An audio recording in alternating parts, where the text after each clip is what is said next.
Hoy, Rokita! Ikaw pala ang pumapatay sa mga alagang hayop dito sa baryo. Nagkakamali ka, Tony. Hindi ko nga alam kung bakit sila nagkakaganyan eh. Nadatnan ko na lamang ang mga hayop na wala ng buhay at nakahandusay na sa lupa. Pero hindi ako ang pumatay sa kanila. Maniwala ka. Nagmamaang-maangang ka pa talaga, ha? Isa kang aswang. Ang dapat sa'yo ay patayin. Hindi ako aswang, Tony. Maniwala ka. Hindi ko nga alam kung paano ako nakarating sa lugar na to eh. Sinungaling! Ang dapat sa'yo'y putulan ng ulo, kagaya ng ginawa mo sa mga hayop. Itong sayong demonyo ka! Tony, wag! 35 na si Jude, ngunit hindi pa ito nag-aasawa. Aminado ang binata na pihikan siya sa mga babae. Hindi siya kagwapuhan, ngunit malakas ang karisma sa mga kababaihan. Kahit anong pagpapapansin sa kanya ng mga babae, ay hindi siya nahuhumaling sa mga ito. Mabuti naman at nakapagbakasyon ka, anak. Akala ko nga'y may ipapakilala ka na sa akin eh. Kailan ka ba mag-aasawa? Nay naman, trabaho po ang punta ko sa Maynila, hindi babae. Bakit naman hindi? Matanda na ako at gusto ko na makita ang aking apo. Pero paano mangyayari yon kung hindi ka manliligaw? Nay, wala pa akong napupusuan eh. Tsaka kailangan mahal ko yung babaeng makakasama ko habang buhay.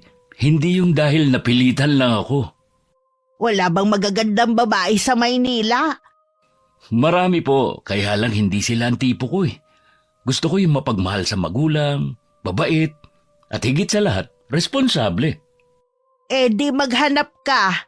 Si Ompo nga nakapag-asawa na eh. Ang puti-puti ng asawa niya at ang ganda pa. Sa Maynila rin daw niya nabingwit yon. Makabingwit ka naman ay, parang isda lang ah. Bilisan mo na kasi. Matanda na ako. Kaya bago ako mamatay, gusto ko sanang maalagaan muna ang aking mga apo. Solong anak si Jude. Maliit pa lamang siya'y namatay na ang kanyang ama dahil tinuklaw ng ahas. Gayunpaman, itinaguyod ng ina ang kanyang pag-aaral hanggang makatapos siya ng sekundarya. Pagluluto at paglalako ng mga kakaninang ikinabubuhay ng ina. Nang makapagtapos ang sekundarya si Jude, ay minabuti ng binata na magtrabaho bilang karpintero. Sa tulong ng kanyang mga tiyuhin, ay naging mahusay siyang manggagawa. Kaya't sinasama siya ng mga ito kapag may mga proyektong tinatanggap sa iba't ibang lugar. Ang tagal kong hindi nakakain ng suman. Ang sarap mo pa rin magluto nito, Nay. Nakatikim pala ako dati na inilako ng isang ale. Malapit sa tinutuluyan namin sa trabaho. Pero hindi kasing sarap nito. Siyempre masarap talaga yan dahil sinasamahan ko ng pagmamahal. Talaga? Ibig sabihin, ang tinderang napagbilang ko hindi mapagmahal? Kaya siguro matabang ang paninda niya. Sus, na-miss mo lang ako eh. Basta kapag babalik ka na ng Maynila, sabihan mo ko ha. Para naman maipagluto kita. At mapasalubungan mo naman ng mga kasamahan mo. Tsaka gagawan ko sila ng kalamay. 1 linggo pa naman ako rito, Nay. Sabay na kami ni Chong Fernando na babalik doon. Basta mag-ingat ka ha. Huwag kang makalimot na magdasal para gabayan ka ng Panginoon sa lahat ng oras. Hindi ko po yun nakakalimutan, Nay. Pinisil ng binata ang pisngi ng ina. Animoy magtropa lamang sila kung mag-usap. Mahal na mahal ni Jude si Aling Rokita. Dahil alam niya ang sakripisyo ng ina, may bigay lamang ang lahat ng kanyang pangangailangan noon. Kinagabihan, pinaandar ng ginang di bateryang radyo at nakinig ng paborito niyang drama. Hay nako naman! Bakit ba kasi kailangan mo pa magpakamartir, Victoria? Gayon niloloko ka naman ng lalaking yan. Kung ako sa'yo, iwanan mo na yang si Peter. Nay, sino bang kinakausap mo riyan? Nagagalit ka na naman eh. Itong dramang pinakikinggan ko, anak. Ang tigas kasi ng ulo ni Victoria eh. Nang bababae na nga ang asawa, siya pa tong nagmamakaawa na balikan siya. Ay nako! Kaya ikaw anak, kung mag-aasawa ka mahalin mo at wag mong lolokohin ha? Nadadala ka na naman sa drama eh. Hindi ako tutulad sa lalaki na yan, no? Patayin nyo na nga yung radyo nyo. Mamaya tumaas pa ang presyon nyo dahil sa inis sa Peter na yan eh. Naglatag ng banig sa katre si Jude upang matulog. Ngunit hininaan lamang ni Aling Rokita ang volume ng radyo at nagpatuloy sa pakikinig. Maya-maya'y nakatulugan na ng ginang ang pakikinig sa drama. Napapangiti na lamang si Jude dahil mula pa man noon ay yun na ang naging libangan ng ina. Lumalalim na ang gabi. Tanging ang huni ng mga kuliglig, ibon at langit-ngit na mga kawayan ang maririnig sa paligid. Malayo sa Maynila, kung saan ang gabi ginagawang araw ng mga tao. Napabalikwas ng bangon si Jude nang marinig na bumukas ang pintuan. Lumabas siya ng kwarto at nakita niya ang ina na lumabas ng bahay. Nay, saan ka pupunta? Malalim na ang gabi ah. Pakamut-ulong tanong ng binata. Ngunit hindi man lamang siya narinig ng ina at nagpatuloy ito sa paglalakad hanggang sa mapadpad si Aling Rokita sa kasukalan. Sinundan siya ni Jude at patuloy na tinatawag. Ngunit hindi pa rin siya pinapansin ng ina. Ano ba nangyayari kay nanay? Tsaka saan naman siya pupunta? Hating gabi na'y lumabas pa talaga ng bahay? Dali-dali siyang tumakbo hanggang sa maabutan niya ang ina at hinawakan ito sa balikat. Napansin niyang nakapikit pa ito, subalit lumalakad na animoy alam ang daan. Nay, saan ka pupunta? Ay kalabaw na walang ulo! Ano ba yan? Muntik nang humiwalay ang kaluluwa ko Ano bang gagawin mo rito sa kasukalan, Nay? Ay ano nga ba? Ay mali. Ano ang ginagawa natin dito? Bakit tayo nandito? Ako pa talagang tinatanong nyo? Kayo nga itong pumunta rito? Ano? Natutulog lang ako Kanina lang nasa higaan ako. Bakit ako narito? Ewan ko sa'yo, Nay. Tinatawag kita pero di ka naman sumasagot.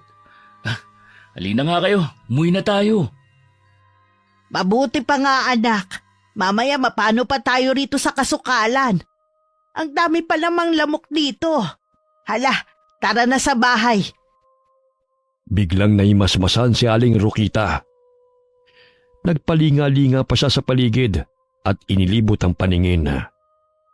Maging siya hindi alam kung anong ginagawa niya roon, kaya't dali-dali siyang umuwi ng bahay kasamang anak na si Jude. Uminom muna kayo ng tubig, Nay. Talaga bang hindi nyo alam kung bakit kayo napunta ron? Hindi anak Ang alam ko lang mahimbing ako natutulog. Bukas, sasamahan ko kayo sa bayan para naman masuri kayo ng doktor. Ayos lang naman ako. Tsaka wala namang masakit sa katawan ko. Kahit nanay. Basta luluwas tayo ng bayan para masuri kayo ng doktor. Hindi natin alam, baka may sakit na pala kayo. At saka mahirap na kung lumalapay ang kondisyon nyo. O sige na nga. Hindi na nakipagtalo si Aling Rokita sa anak. Alam niyang nag-aalala lang ito sa kanya at sinusulit ang araw habang magkasama sila. Dahil pagkatapos ng isang linggong bakasyon, ay babalik na naman si Jude sa Maynila upang magtrabaho. Maagang naghanda ng almusal ang ginang na babaunin nila papunta sa bayan. Ang daming pumipila anak. Ito talaga ang pinakaayaw ko ang maghintay. Nandito na tayo, Nay. Kaya konting tiis na lang para masuri kayo ng doktor at mabigyan kayo ng gamot. Ay nako, wala naman ako nararamdamang masakit Tsaka malakas naman ang katawan ko. Nay, mas mabuting matignan ka ng doktor. Lalo na't wari ko naglalakad ka ng tulog. Delikado yun. Maari mo pa yung ikapahamak. Pahinga lang naman siguro ang kailangan ko. Tsaka, hindi maganda sa katawan ng maraming gamot na iniinom. Naputol ang kanilang pag-uusap nang tawagin sila ng lalaking nurse. Senior citizen na si Aling Rokita, kaya inuna siyang tawagin. Sinabi ni Jude sa doktor ang kalagayan ng ina. Normal naman ang pintig ng puso at presyon ni Aling Rokita. Maging ang mga mata nito ay sinuri ng doktor. Niresetahan ng bitamina ang ginang. Ayon sa doktor, ang paglakad ng tulog kadalasan ay sanhi ng pagod. Oh, narinig niyo ba yung sinabi ng doktor, Nay?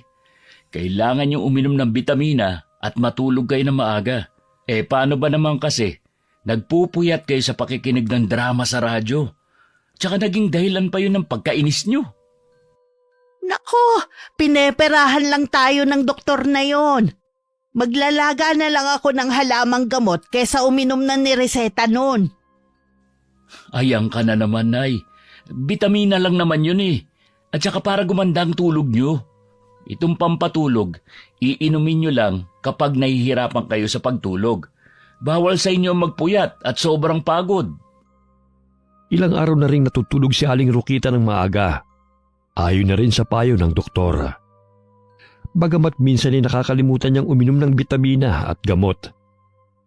Dahil din sa katandaan, minsan ay hindi pa rin niya maiwasan na magising ng hating gabi at madaling araw nang nakakatulog.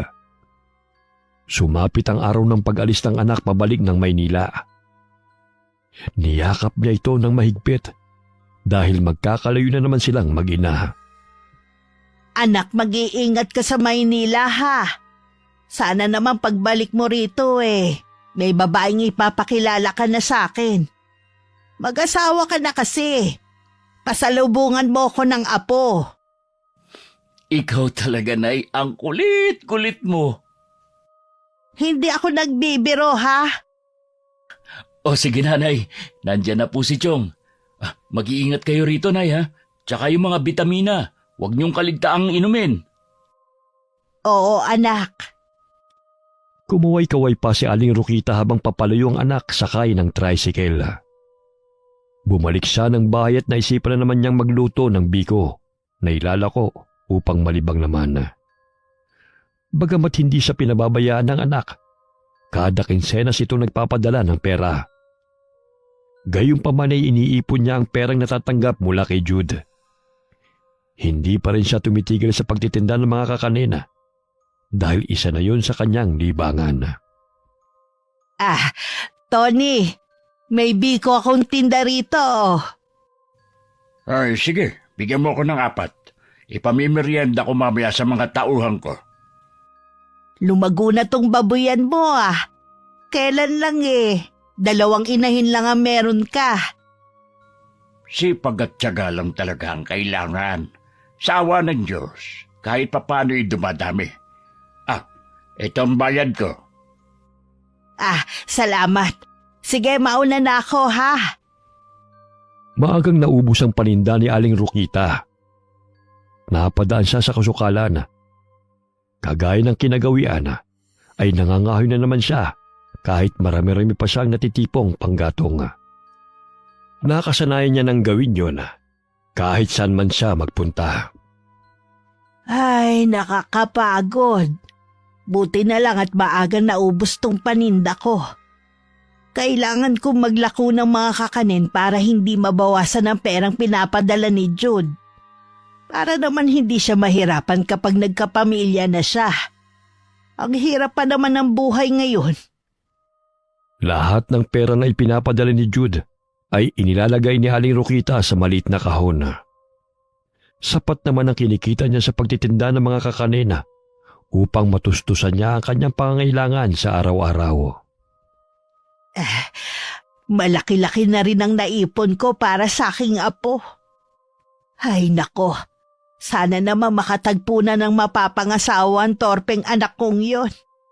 Kung pwede nga lang ako manligaw para sa kanya. Pangiting tugon ng ginang sa kanyang sarili. Dumungaw siya sa bintana at natanaw ang kaibigan niyang si Margaret. Kalong nito ang 1 taong gulang na apo habang naglalakad.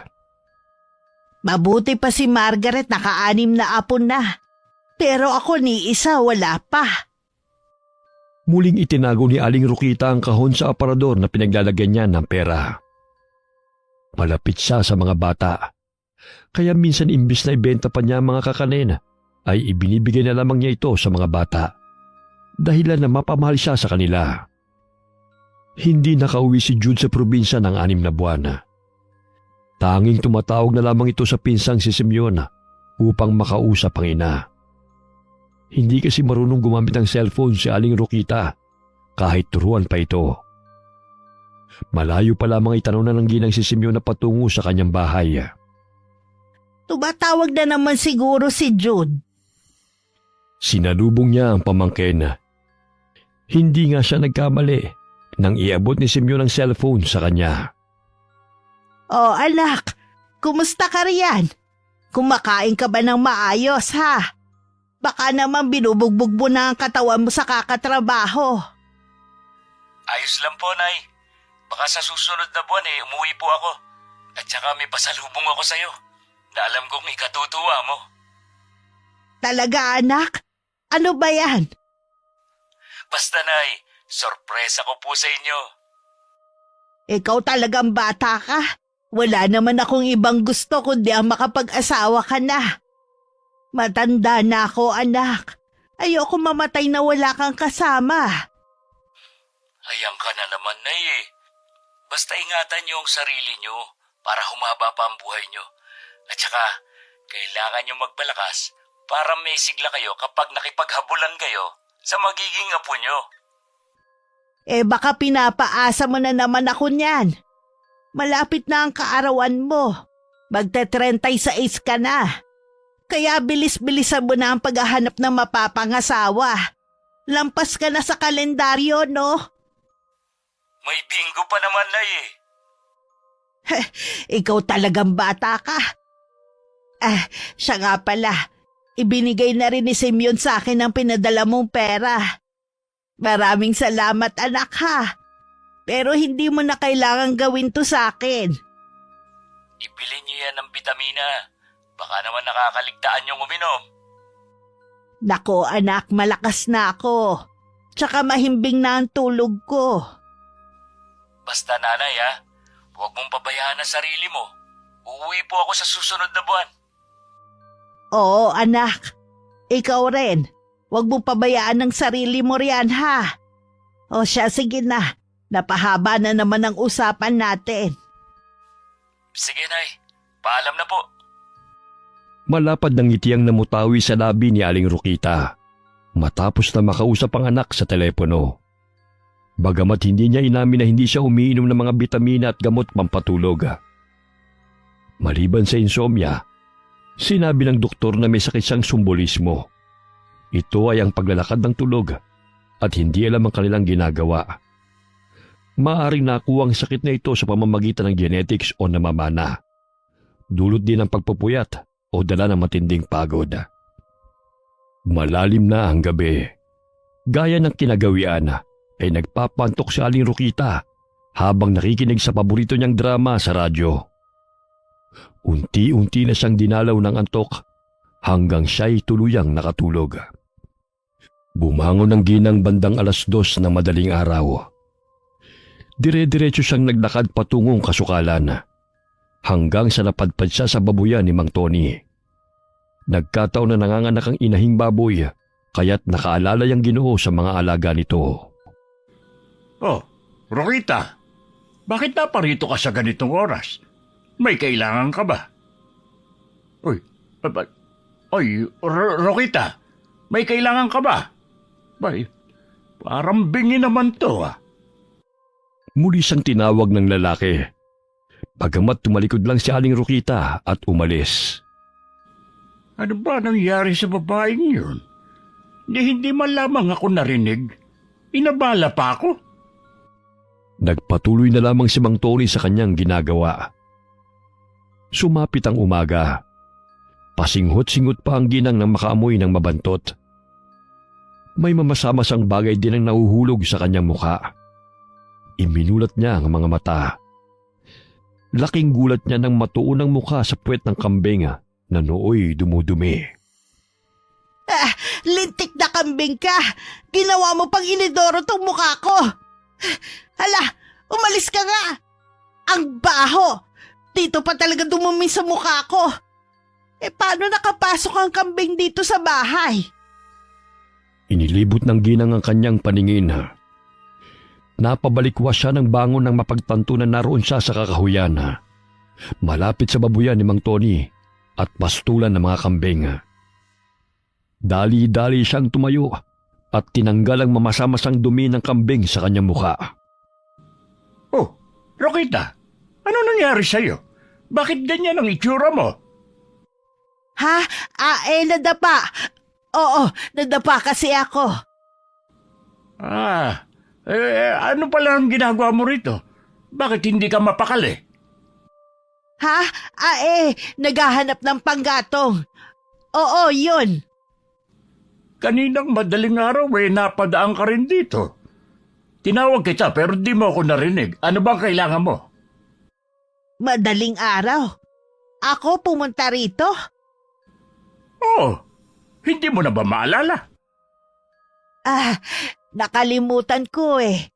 O siya, uuwi na ako sa bahay ha. Wala namang mga kahoy rito na maaaring gawing panggatong eh. Sige Tony, magandang umaga sa iyo ha. Napakamot ng batok ang matandang lalaki dahil sa kawirduhan ni Aling Rokita. Pailing-iling na lumakad siya pauwi habang pinapahira ng ipot ng kambing na dumikit sa kanyang mukha. Naglalakad na naman siguro ako ng tulog. Parang hindi kasi ako makahinga kapag iniinom ko ang nireseta ng doktor eh. Mas mabuti pa ang pakiramdam ko kapag tubig na nilagang tanglad at guyabanong iniinom ko. Nandilat ang kanyang mga mata nang matanaw ang anak na si Jude na may kasamang babae. Napatampal siya sa kanyang bibig at nakalimutan na may dumi ng kambing ang kanyang kamay. Ay nako, ano ba yan? Nalasahan ko tuloy ang ipot ng kambing. Teka, si Jude yun ah. Naku naman, may kasama siyang babae. Yun na siguro ang sorpresa niya sa akin. Ay, salamat naman. Patakbong tinungo ni Aling Rokita ang bahay. Wala siyang pagsidlan ng tuwa nang makita ng malapitan ng babaeng kasama ng anak. Jude anak, sino ba ang kasama mo? Oh, Nay. Saan ka ba nanggaling at bakit ganyan ang itsura mo? Oo nga pala. Si Laika po. Nobya ko. Magandang umaga po. Aba anak, mabuti naman at may nobya ka na. Sabi ko naman sa'yo na makakahanap ka rin ng mamanugangin ko eh. Ang ganda pang bata. Nay, bakit parang may naaamoy akong mabaho? Teka lang mga anak ha. Maliligo lang ako. Nadapa kasi ko kanina habang nangangahoy eh. Kaya napasubsob ako sa ipot ng kambing. Mabilis lang ako maligo mga anak ha.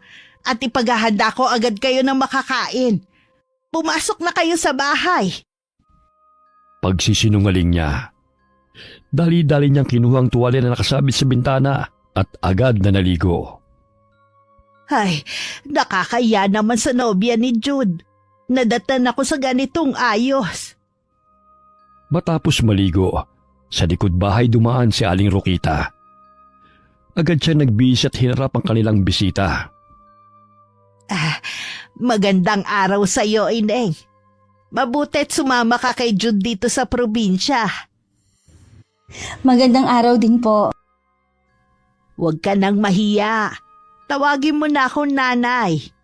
Tsaka, paano ba kayo nagkakilala ng anak ko, Laika? Nay, hinay-hinay lang po sa pagtatanong. Mahina ang kalaban eh. Hayaan mo na ako, anak.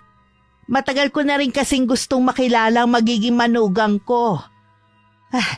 Ang ganda pa namang bata. Natatawa na lamang si Jude sa inasal ng ina.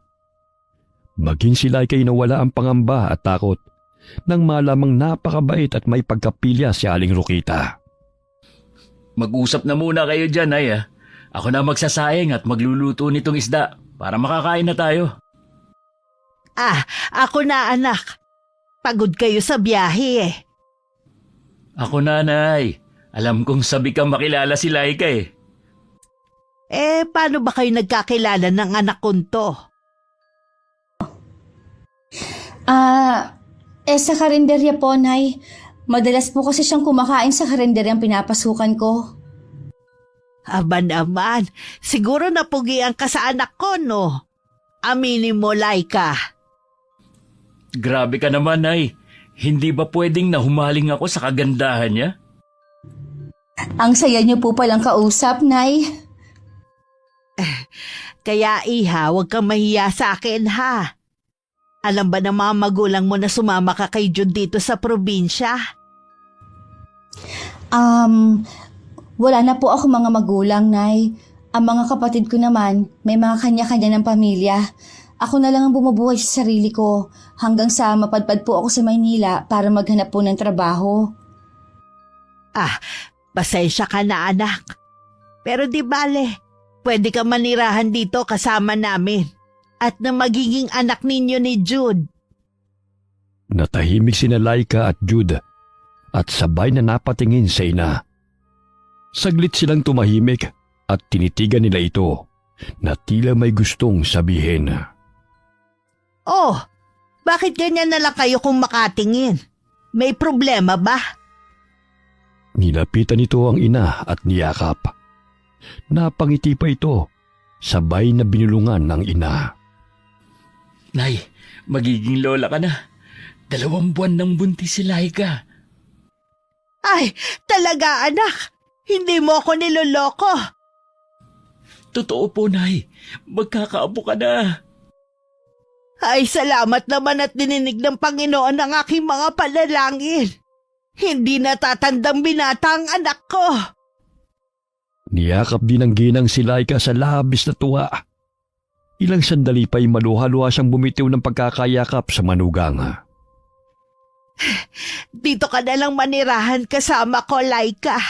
Para naman maalagaan ko kayo ng aking apo. Yun na rin po ang sinabi ni Jude. Mahirap po kasi ang buhay sa Maynila. Kailangan pa namin magrenta ng bahay doon. Mabuti nga ho, Nay. Patapos na ang trabaho namin ni Chong doon. Nauna lang akong umuwi kasi may proyekto din kami sa bayan. May aayusin kaming gusali. Mabuti naman kung ganon, anak. Kahit papano magkakasama na tayo. Mabibigyang buhay na naman tong bahay. Tinulungan ni Aling Rokita ang anak na maihain ang niluto nitong pagkain. Hindi pa rin naaalis ang saya sa mukha ng ginang habang nagsasalo-salo sila sa umagahan. Tumayo si Laika dahil humilab ang tiyan nito. Ilang sandali na duwal na ito at inilabas ang lahat ng kinain. Pinagpawisan ng malamig si Laika, kaya't dali-daling kinarga siya ni Jude upang pahigain sa katre. Kukunin ko muna ang langis para naman bumuti ang kanyang pakiramdam. Normal lang yan sa buntis. Ano pa bang masakit sa iyo, mahal? Wala naman. Nahihilo lang talaga ako. Oh, itong langis pahiran mo ang sintido niya at masahihin. Mabangol langis na yan. Medyo maanghang dahil sa dahon ng eucalyptus. Ilang sandali bumuti ang pakiramdam ni Laika. Nanumbalik ang kulay ng kanyang labi na kanina'y namumutla. Uminom ka muna ng maligamgam na tubig, Laika. Nasa estado ka pa ng paglilihi. Parang may hinahanap lang kasi ang sikmura ko, Nay eh. Ano ba ang gusto mong kainin, mahal? Para mabilang kita. Mabuti na ang pakiramdam ko. Huwag niyo na akong alalahanin pa. Gusto mo ba ng mangga? Hihingi ako kina Tony. Maraming bunga ang mangga nila ngayon. Naku, huwag na po, Nay. Nakakahiya na po masyado eh. Huwag ka na mahiya. Mababait ang mga taga rito. Kaibigan ko yung si Tony. Dali-daling lumabas ng bahay si Aling Rokita at tinungo ang bakuran ni Mang Tony.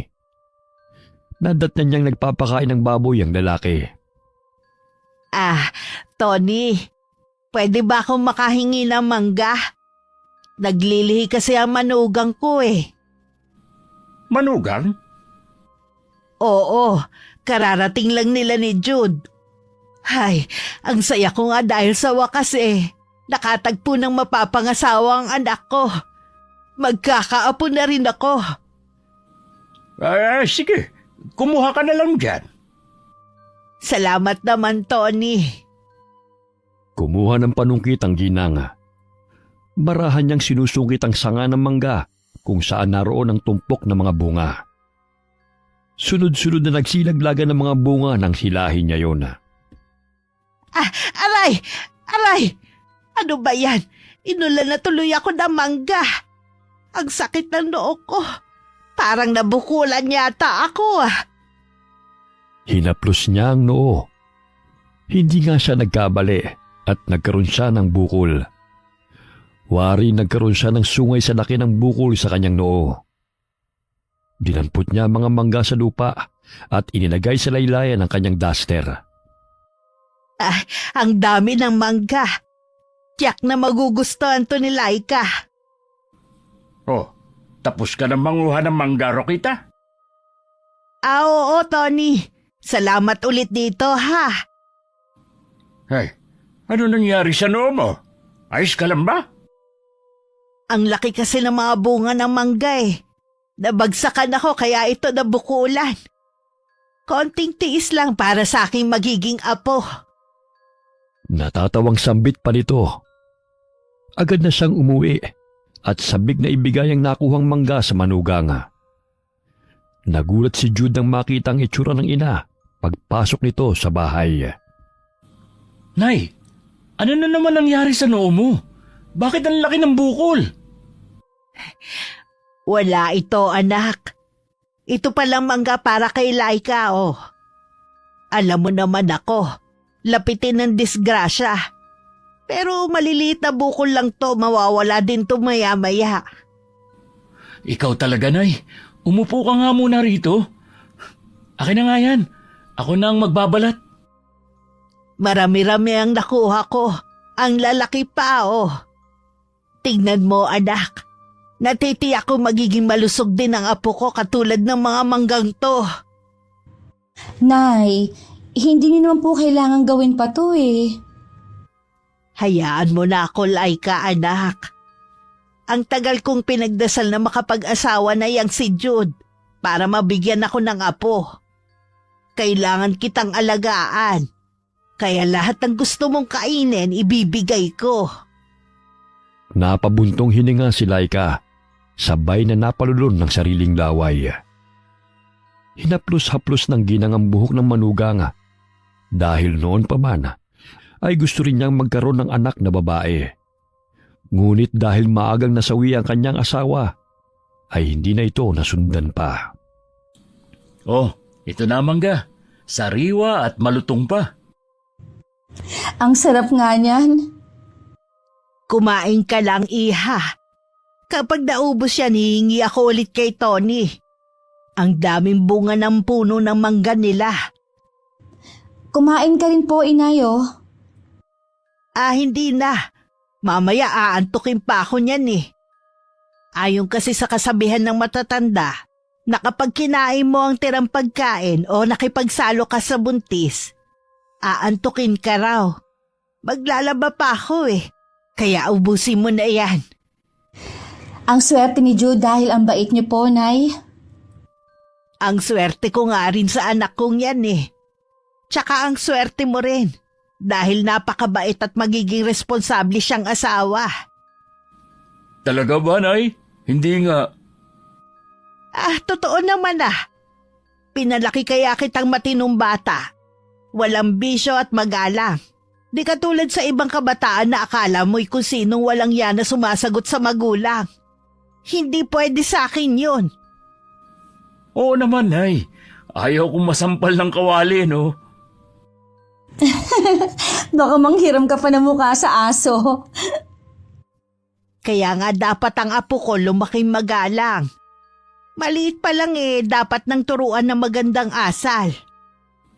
Nay, fetus pa lang po ang apo nyo. Hindi pa pinapanganak. Fetus, parang yung dahon na kinakain. Fetus po, hindi lettuce na dahon na kinakain. Basta, yun kasi ang naririnig ko sa mga bata ang lettuce na yan.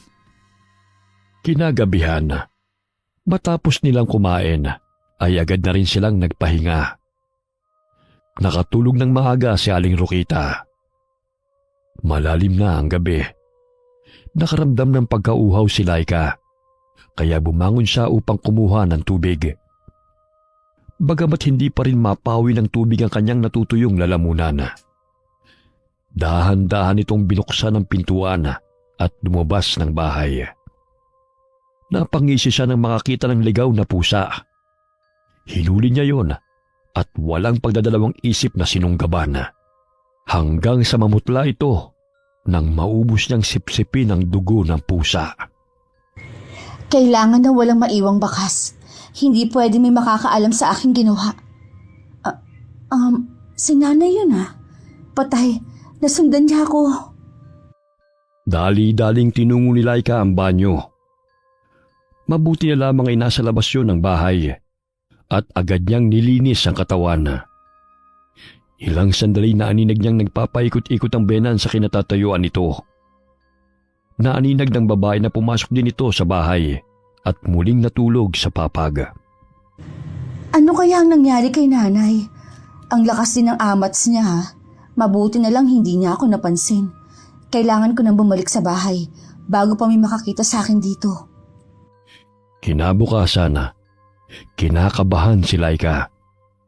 Kaharap ang biyanan habang umiinom ng tsaa. Mababanag ang pagkabalisa sa mukha ng manugang. Iha. Kumusta ang tulog mo kagabi? Ayos naman po, Nay. Medyo naninibago lang ako. Pero masasanay rin ako. Ganyan talaga. Di hamak na tahimik dito sa probinsya kumpara sa Maynila, hindi ba? Oo nga po, Nay. Kahit mga yabag maririnig pa dahil sa tahimik ang lugar. Kayo po, Nay. Kamusta po ang tulog niyo kagabi? Ang sarap ng tulog ko, Iha. Nananaginip na nga ako nakalong ko ang aking apo at hinihele ko siya Wala po ba kayong naaalala kagabi o nakitang kakaiba? May nangyari bang masama? Wala naman, Nay. Siguro guni-guni ko lang yun.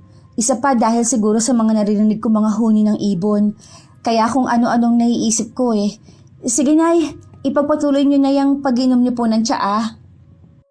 Gusto mo bang sumama sa akin sa paglalako ng mga kakanin? Medyo masama pa kasi ang pakiramdam ko, Nay Sige. Pero kailangan mo pa rin maglakad-lakad, ha? Para naman makapag-ehersisyo ka. Nang sa gayon hindi ka mahirapan sa panganganak.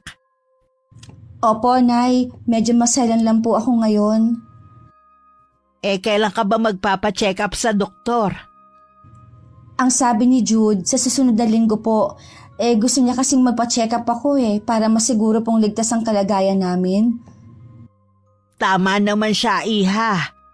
Moderno na ang panahon ngayon. Kailangan na magpa-doktor. Nung kapadahunan namin sapat na sa amin ang mga anak sa bahay. At tanging sa kumadro na lang kami umaasa. Kaso nga lang takot na rin niyang anak ko. Dahil namatayan ng anak ang pinsan niya. Kinulang sa hangin ng bata. Hindi na agapan. Ayun, patay. Malayo nga lang po ang ospital dito sa lugar ninyo. Ay oo, yun ang problema namin dito. Pero balita ko may ipapatay yung klinika dito sa sitio Liwayway. Aprobado na ng gobernador. Matagal na naming hinaing yun Sana naman maisakatuparan na. Maya-maya'y nagpaalam na si Aling Rokita sa manugang. Bit-bit ang bilao na may laman ng paninda niyang biko at suman. Mag-isang naiwan si Laika sa bahay sapagkat maagang umalis si Jude papuntang bayan dahil may kakausapin ito tungkol sa kanilang trabaho. Ay, ano ba yan? Natalisod na naman ako. Ano bang bagay na to? Paharang-harang sa daan. Hindi niya napansin na bunguyo ng pusa. Buong akala niya'y maliit na buko na nahulog sa lupa. Dahil sa inis ay sinipa niya yon ng malakas. Tumama yon sa ulo ni Mang Tony na nooy nagpapakain ng kanyang kambing. Aray! Hoy! Sino ba nang babato dyan? Ah, hala. Natamaan si Tony. Parang tigre pa naman yun kung magalit. Makaalis na nga rito. Oh, Rokita, saan ka pupunta? Bakit parang natataranta ka yata? Ha? Magtitinda.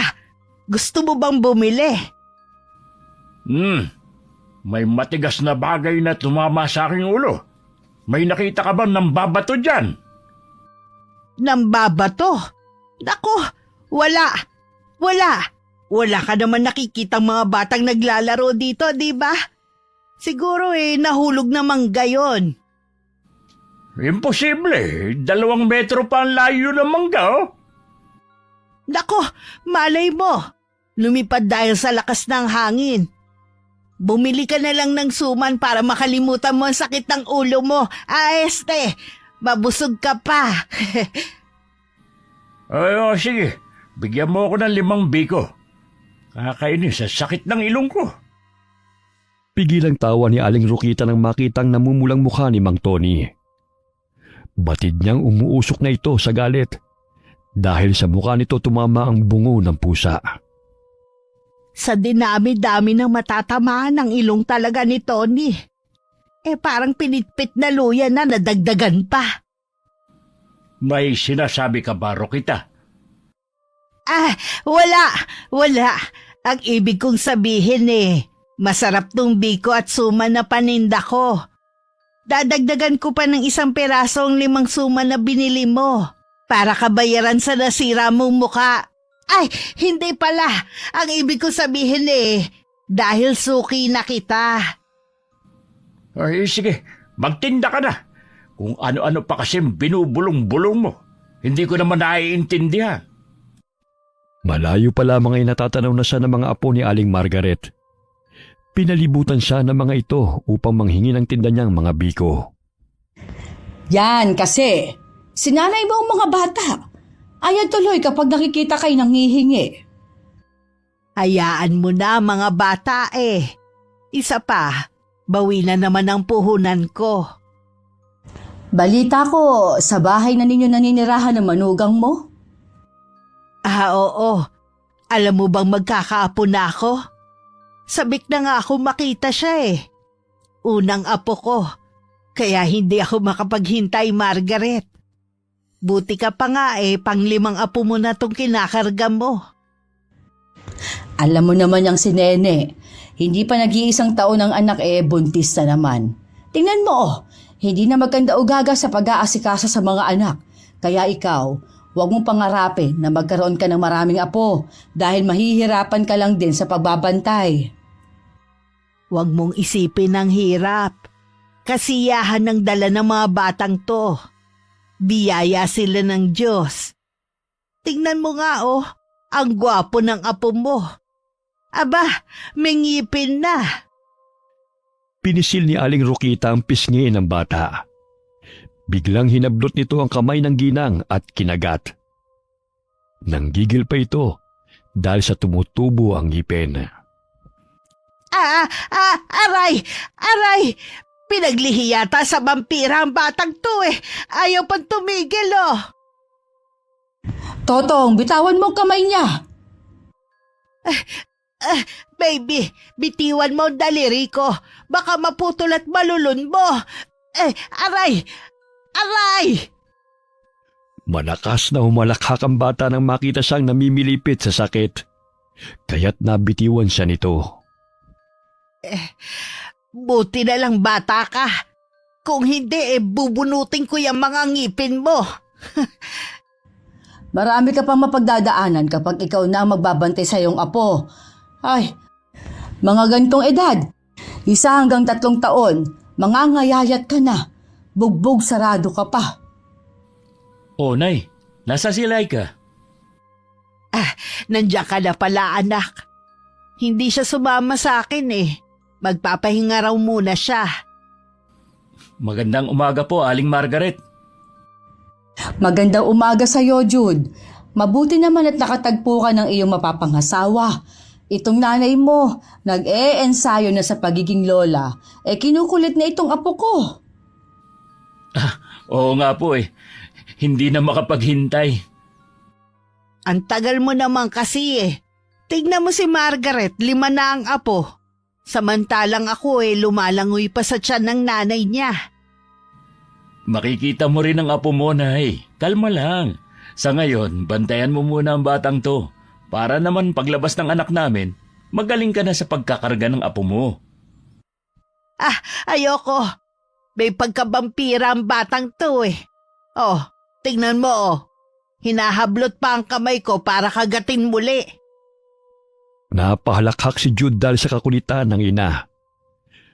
Maging ang apo ni Aling Margaret ay tila kinikiliti sa lakas ng tawa. Uuwi na kami ha. Inubusan ka na yata ng mga apo mo ng biko eh. Tignan mo oh. Punong-puno ang mga bibig ni hindi makapagsalita. Hinay-hinay lang sa pagkain mga bata ha. Mamaya mabulunan pa kayo. Salamat, Rokita, sa mga biko. Walang anuman. Makita ko lang silang masaya at busog, masaya na ako. Hindi makatulog si Laika. Kahit ipikit nito ang mga mata. Habang lumalaki ang kanyang tiyana, ay ganun din ang pananabik niya sa sariwang dugo. Matagal ko nang tinalikuran ng pagiging aswang. Ngunit hindi ko talaga mapigilan ang sarili ko na uminom ng dugo ngayon. Tila yun ang pinaglilihan ko. Patawarin sana ako ng Diyos. Bagamat kahit anong pagpipigil sa sarili, ay tila may tumutulak kay Laika na uminom ng dugo. Kaya't dahan-dahan siyang bumangon. Patawarin mo ako, Jude. Hindi ko talaga kayang pigilan ang sarili ko. Wari ko'y sariwang dugo rin ang hinahanap ng iyong anak. Lumabas ng bahay ang babae at pumasok ng kasukalan. Hanggang sa mapadpad siya sa babuyan ni Mang Tony. Ang daming mga biik. Ang bango ng sariwa nilang dugo. Hindi ako papayag na mambiktima ng mga tao. Kaya hayop na lamang ang kakainin ko. Hinablot ni Laika ang isang biik at kinagat ang leeg nito. Sinipsip ng babae ang dugo hanggang sa mamutla ito. 2 biik ang napatay ni Laika. Kinain niya ang puso. Maya-maya'y nagising si Mang Tony dahil sa ingay ng kanyang mga baboy. Ay, ano na naman ba nangyayari sa mga biik? Baka sinasalakay na naman ng ahas. May tao. Kailangan ko makaalis rito. Hindi niya ako pwedeng mahuli. Sinong nandyan? Parang nakita yata ako ng matandang yon. Hindi pwede to. Dahan-dahang gumapang si Laika palayo ng babuyana. Bit-bit ang 2 namumutlang mga biik. Nang makalampas na sa babuyana, ay kumaripa siya ng takbo pabalik ng kanilang bahay. May tumatakbo sa kasukalan. Tao kaya yun o mabangis na hayop? Naku, nakita ako ng lalaki. Kailangan ko makalayo rito bago pa niya ako mahuli. Sino ka? Bumalik ka rito! Galit na talaga siya. Patawad, Manong. Hindi ko talaga mapigilan ang aking sarili. Kaya imbis na tao mapapatay ko, masabuti pang mga hayop na lang. Hikbing sambit ng buntis na si Laika. Dali-dali siyang umakyat sa puno at pigil ang kanyang paghinga. Naninaw niyang palinga-linga ang lalaki sa paligid. Saan kaya napunta yun? Sigurado akong hindi lang yung taong napadaan, kundi may masamang balak sa mga alaga ko. Napatras sa kanya tatayon si Mang Tony nang dumaan sa harapan nito ang pusang itim. Nagbabaga pa ang mga mata ng lumingon nito sa kanya. Muling kumaripas ng takbo ang itim na pusa nang habulin siya ng matandang lalaki. Ay, lintik na pusang gubat ka! Papatayin mo pa ako sa nerbiyos! Ay, salamat naman at nabaling ang pansin ng matandang yun sa pusa. Nakalayo na siya, kaya kailangan ko na bumaba sa punong to. Naghukay ng lupa si Laika at muling ibinaon ng bangkay ng biik sa ilalim ng lupa. Di kalayuan sa kanilang tinitirhan. Kasukalan naman yun, kaya't naisip nito na walang makakakita sa kanyang ibinaon. Kailangan ko na makauwi bago pa man magising si Jude at hanapin ako. Teka, si nanay yun ah. Patay. Nagising siya at lumabas pa ng bahay.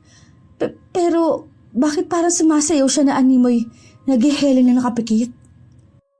Mahal kong apo, ako ang lola mo. Matulog ka ng mahimbing, ha?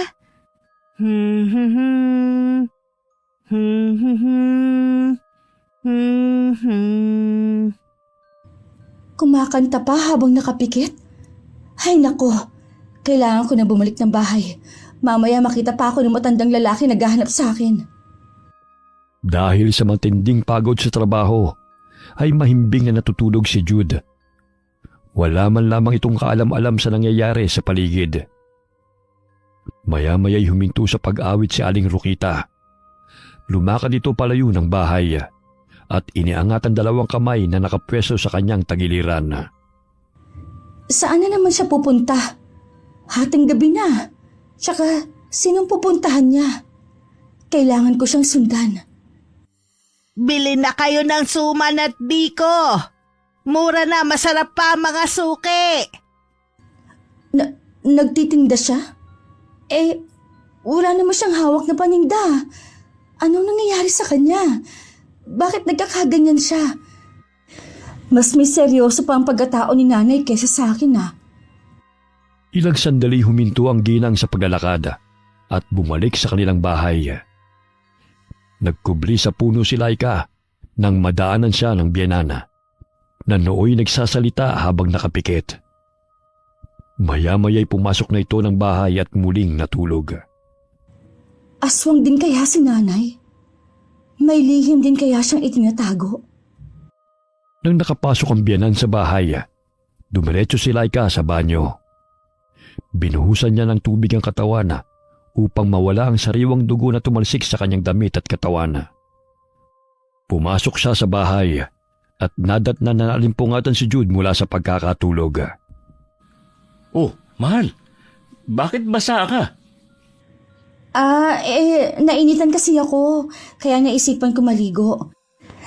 Teka at magbibihis lang ako, mahal. Hindi mo man lang ako ginising? Sa susunod, kung may kailangan ka, sabihin mo sa akin. Sa gayon, masamahan kita. Mamaya, madapa ka pa. Matulog ka na ulit. Ayos lang naman ako. Isa pa, kaya ko na ang sarili ko. Pagod ka sa trabaho, kaya kailangan mo magpahinga. May kailangan ka pa ba? Ay, wala na, mahal. Pasensya ka na at naabala ko patuloy ang mahimbing mong tulog. Patutuyuin ko lang ng kaunti ang buhok ko at matutulog rin ako muli. Oh, sige. Medyo nawala na rin ang antok ko eh. Nagising ako nang marinig ang ingay sa silid ni nanay. Akala ko lumalakad na naman ang tulog eh. Lumalakad ng tulog? Anong ibig mong sabihin? May sakit si nanay.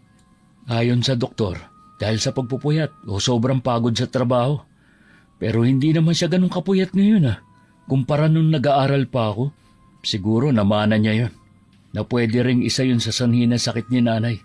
Ang paglalakad ng tulog. Kaya naman pala. Bakit mahal? Nakita mo bang umalis si nanay? Ha? Hindi. Mahimbing nga siyang natutulog eh. Medyo malikot nga lang sa higaan. Hindi sinabi ni Laika ang totoo. Sa takot na rin na malaman nito ang kanyang ginawang pagsalakay sa babuyan ni Mang Tony. Kinaumagahan, uminit na naman ang ulo ng lalaki nang mapansin na kulang ng 2 biik ang kanyang mga alagang baboy. Buiset! Kulang ng 2 biik ang mga alaga ko. May bibili pa naman nun. Yung pa talagang nawala. Kung alin pa ang pinakamalaki sa 9 na biik. Oh, Tony. Ang aga-aga salubong na naman yung mga kilay mo. Araw ng Lunes ngayon. Kaya kailangan positibo tayo. Ngumiti ka para naman lapitan ng grasya. Anong grasya? Sabihin mo, disgrasya! May nagnakaw talaga sa 2 biik ko. Kagabi, may napansin akong nagkukubli sa likod ng kulungan. Nahuli mo ba? Biglang may dumang itim na pusa sa harapan ko. Siguro isa yung aswang. Nasa na siya? Nakatakas Ang bilis tumakbo ng pusang yun. Kaya mag-iingat kayo. Dahil pag-gala-gala pa naman ang pusang yun, mamaya biktimahin kayo nun. Lalo na't buntis pa naman ang manugang mo. Nako, baka ligaw na pusa lang ang hinabol mo. Minsan may itim na pusa na napapagawi sa bahay Nangunguha ng ulam. Nawala na nga ang 2 biik ko. Hindi ka pa maniniwala na may aswang. Bahala ka kung ayaw mong maniwala. Ay siya, umalis ka na nga. Dumadagdag ka pa sa init ng ulo ko Ang sabihin mo, naglayas ang 2 biik. Umukha mo lang naman na makikita sa araw-araw Siguro na umay na sa'yo. Lalo na't palagi nakasalubong yung kilay mo at nakasimangot. Ano sinabi mo? Wala. Ang sabi ko, aalis na ako. Hindi ka naman bibili ng paninda ko O siya, hanapin mo na ang 2 biik. Baka naman nagtanan na ang mga yon. Nadagdagan ang pagkayamot ni Mang Tony dahil ayaw maniwala ng ginang na aswang ang kumuha ng mga biik. Umalis na lang doon si Aling Rokita bago pa siya mabulyawang muli ng matandang lalaki. Nakakasalubong niya sa daan si Aling Margaret kasama ang 2 apo nito. Ang aga niyo mamasyal Hindi naman kami namamasyal, may pupuntahan lang.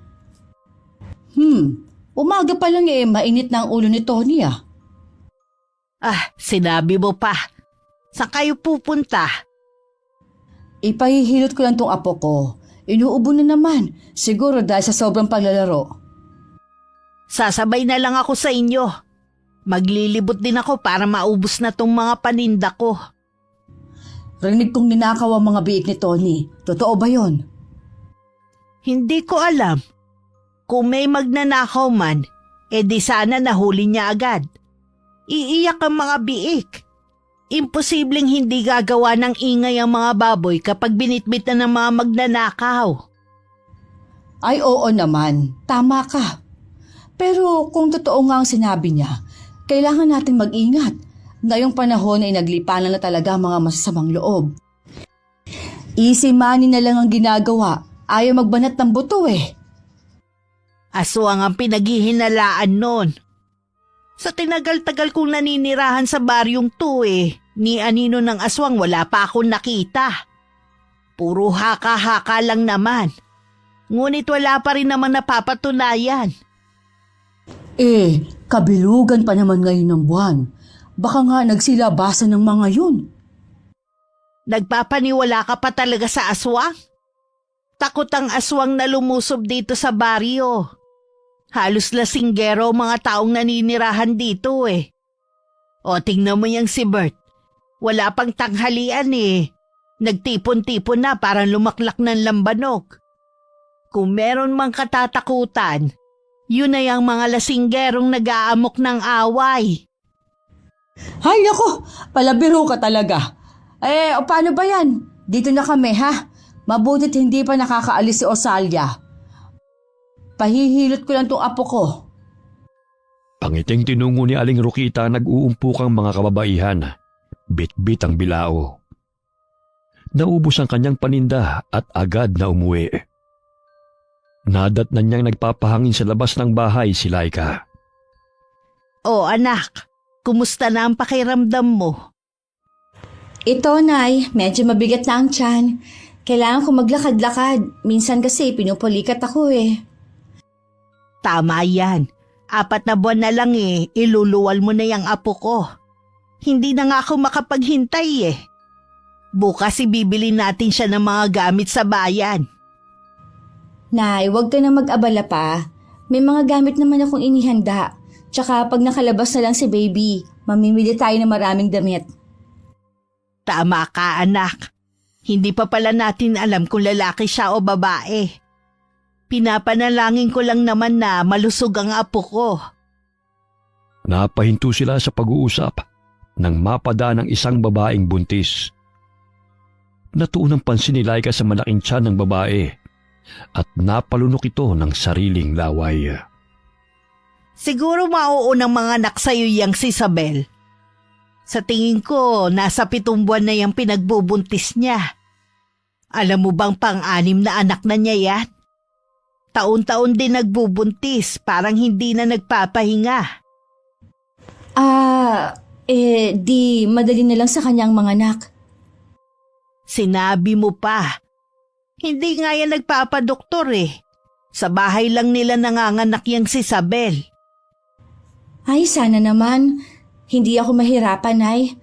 Lalo na't panganay pa naman namin to ni Jude.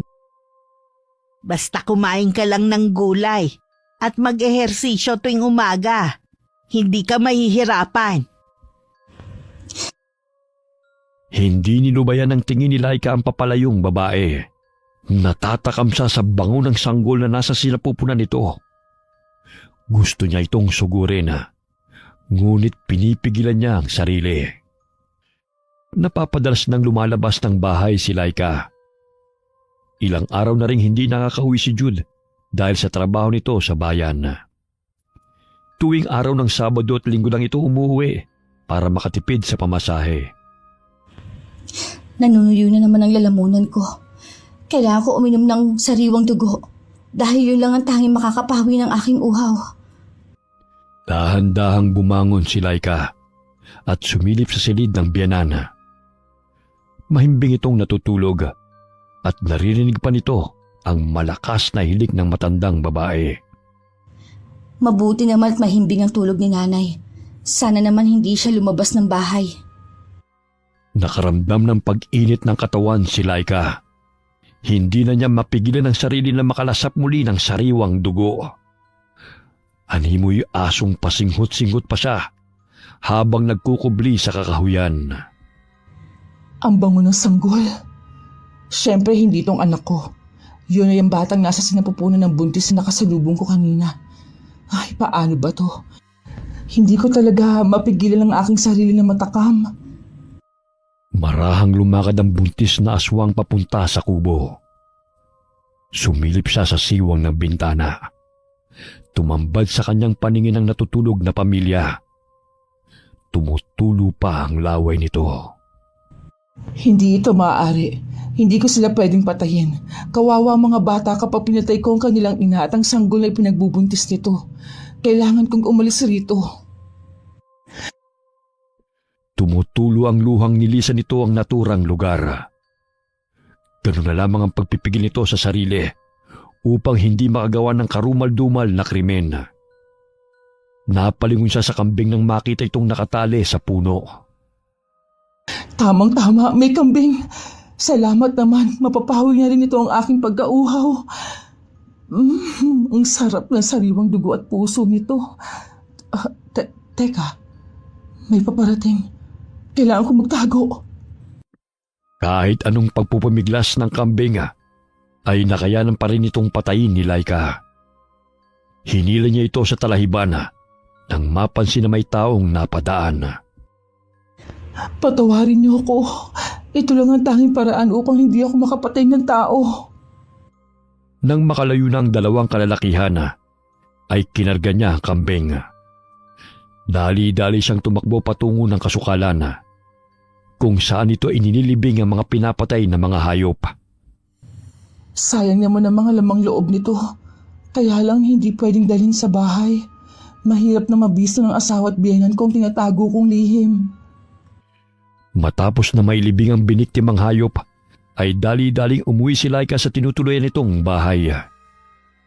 Naghilamos siya sa banyo upang linisin ang mukha. Bahagya siyang napahinto sa ginagawa nang mapansin na may tao sa kanyang likuran. Napalingon siya. Muntik na siyang mabuwal sa kanyang kinauupuan nang makita ang itsura ng biyanana. Nay, ano nangyayari sa inyo? Ay, ano ba yan? Mas nakakatakot pa kayo kaysa sa akin eh. Napatampal sa bibig si Laika upang pigilan ang kanyang pagsigaw. Buhaghag ang buhok ng biyanana at tumitirik pa ang mga mata na animoy nagdidiliryo. Ilang sandali pa'y nahimasmasan si Aling Rokita. Papungas-pungas na iminulat ng ginang ang mga mata. Anak, ano nangyari sa'yo? Bakit parang nakakita ka ng multo? Tsaka bakit may dugo yung damit mo? Manganganak ka na ba? May masakit ba sa'yo? Nay, hindi pa po. Kumalma po kayo. Masaya lang pagbubuntis ko kaya dinudugo ako. Dinudugo ka? Bakit sa bandang dibdib mo kumalat ang dugo? Ang layo naman yan sa puwerta mo, anak. Ha? Ang ibig kong sabihin, dinudugo po ang ilong ko. Naging maselan po kasi ako eh. Alam na rin ng doktor ang kondisyon ko na to. Dahil sa allergies at pagbabago ng hormones ko kaya nagkakaganito ako. Ay, ano ba yan? Halika na't pumasok na tayo sa bahay. Tsaka, bakit narito ako sa labas? Kanina lang nasa higaan ako ah. Mauna na po kayong pumasok sa loob, Nay. Lilinisin ko lang po ang katawan ko. Naiinitan din po kasi ako eh. Ay nako, ilang beses ko nang nararamdaman na masakit tong paa ko. Tsaka napapansin ko sa tuwing gumigising ako puno pa ng putik. Hindi kaya naglalakad na naman ako ng tulog? Saglit na napahinto sa pag-iisip si Aling Rokita nang mapansin na pumasok ng bahay ang manugang. Kapwa sila tahimik at may kanya-kanyang iniisip hanggang sa bumalik sila sa kanilang higaan. Kinaumagahan, halos magwala si Pedro nang malaman na nawawala ang alaga nitong kambing. May mga dugo rin nagsikalat malapit sa kanilang kubo. Ang aga-aga halos rinig dito ang palahaw ni Pedro. Sandali lang, Laika ha, at pupuntahan ko muna yon. Baka naman may nangyaring masama na sa kanila. Sige po, Nay. Pakibantayan na lang ang sinaing ko, iha. Baka nanganak na si Isabel at kailangan nila ng tulong. Dali-daling tinungo ni Aling Rokita ang bahay ni na Pedro. Naaninaw rin niya na marami-raming taong nakikiusyoso roon. Kabilang na roon si Mang Tony. Ano ba nangyayari dito? Manganganak na ba si Isabel? Hindi pa naman. Ngunit nawawala ang alagang kambing ni na Pedro. Ayan may mga bahid ng dugo na nagkalat. Ngunit hindi na matagpuan ang kambing. Sigurado talaga akong may aswang na umaaligid dito sa baryo. Hindi lang kasi unang beses ito nangyari Ano ba yan? Baka naman nakawala lang dahil sa pagpupumiglasin na sugatan. Hindi ganyang kadami ang dugo kapag nasugatan lang. Kailangan na nating magmatsyag sa paligid. Marahil naghahasik na ng lagi mga aswang na yan. Mamaya kapag naumay na sa mga hayop, ay tayong mga taga-baryo na ang patayin nun. Tama si Tony, Rokita. Mamaya mga bata at buntis na ang biktimahin ng aswang na yon. Noong nakaraang araw, nawawala din ang 2 inahing manok ni Roque. Gayong nasa kulungan ng mga yon. Hindi tayo ligtas sa nilalang na sumasalakay ng mga hayop. Kung ganun anong gagawin natin? Kailangan natin maging alisto. Lalo na't buntis pa naman yung manugang mo. Mabango sa pang-amoy ng aswang yun. Hindi ako magdadalawang isip na gilitan siya sa leeg kung mahuhuli ko siya. Nagulat pa si Aling Rokita nang umaksyon si Mang Tony. Mababanag sa mukha ng lalaki na hindi ito takot na pumatay. Nako, matinding labanan pala ang mangyayari. Hay nako, wag lang talaga mapagawi sa bahay namin ng aswang na yan kung talagang totoo siya. Hindi ako mag-aatubiling labanan siya. Ako rin, hindi maaaring saktan niya kung sino man sa amin. Lalo ng aking mga apo. Pauwi na pala si Jude. Sige, maiwan ko muna kayo rito, ha? Uuwi na rin ako. Akala ko kasi kung napano ng mga anak ni na Pedro at Sabel Mabuti naman at wala naman nangyaring masama. Patuloy na nakipag-usap si Mang Tony sa mga kalalakihan. Napasulyap si Aling Rokita sa kinaroroonan ng mga ito. Wari niya'y nagpaplano ng mga ito sa gagawing hakbang upang mapuksa ang salarin sa pagkawala ng mga alagang hayop sa baryo. Nay, bakit maraming tao sa bahay ni Mang Pedro? Anong meron? Nawawala ang alaga niyang kambing. Pinaghihinalaan nila na aswang ang may kagagawan nun dahil sa dugo na nagkalat malapit sa bahay nila. Ganun ba? Sigurado ba silang aswang may kagagawa nun? Baka naman magnanakaw lang. Hindi ko rin masasabi, anak Kung aswang man, kailangan nating maging handa sa paglusob nun. Hindi pwedeng saktan niya si Laika at ang magiging apo ko. Nasaan si Laika, Nay? Naiwan sa bahay. Pinabantayan ko muna sa kanyang sinaing. Akala ko kasi manganganak na si Sabel. At nangangailangan si Pedro ng tulong na marinig ko ang malakas na sigaw niya. May dala akong mga prutas at karne na uulamin natin, Nay. Namiss kong kasama kayong kumain Sige anak. Ako na ang magluluto niyan para naman makapagpahinga ka. Pagod nga po ako sa trabaho, Nay. Pero kakayanin para sa pamilya. Nadat na nila si Laika na nakatulala.